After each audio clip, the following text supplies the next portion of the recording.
Silicon Valley, land of big dreams and plenty of competition. But what if you set out to build not just a new company from scratch, but something aimed at making the world work better, all the better?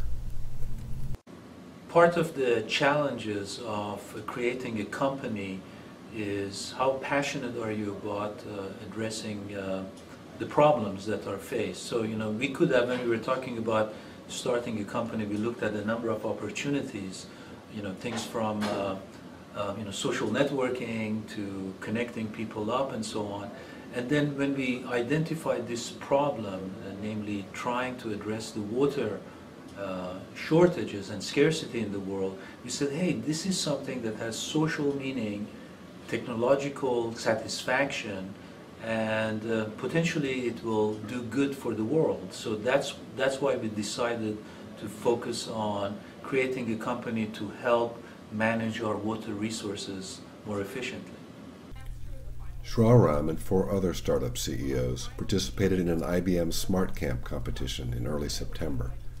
They competed with one another to win consulting help and financial prizes.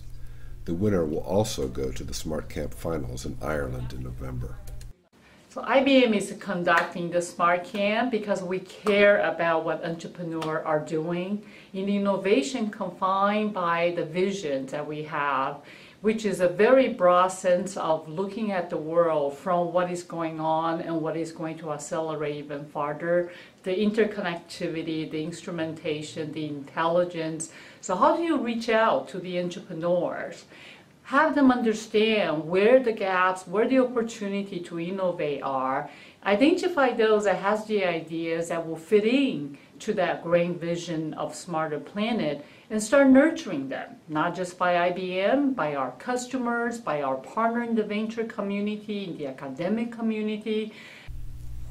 Each CEO gave a 10-minute presentation and then answered questions from an audience of venture capitalists, bankers, and academics. So, a little bit about Streetline, obviously. So, how many of you have tried to look for parking?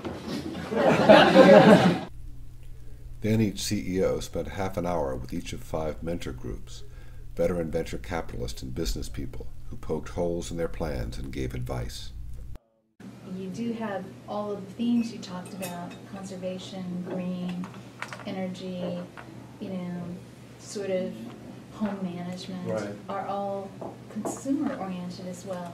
Did you go down that path? Yes, we did, but we were told that's not necessarily the best thing for a startup to focus on initially.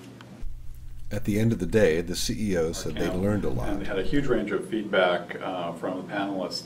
And in particular, we got a really great suggestion on how to use sponsorship dollars to actually not only promote our service to cities, but also to generate downloads in large numbers, and we're definitely going to be following up on that. The VCs found it gratifying as well. I think the opportunity here to meet these companies in a slightly different setting than we're normally used to, where these companies are coming in and giving us a pitch, and at the end of that pitch, we've got to tell them whether we're going to give them money or not.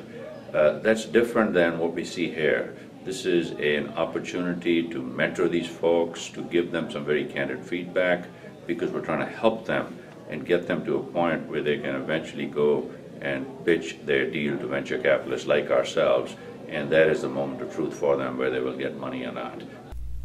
Today, the CEOs will pitch again to a larger audience. Then the judges will vote. For the winner, it's on to Dublin.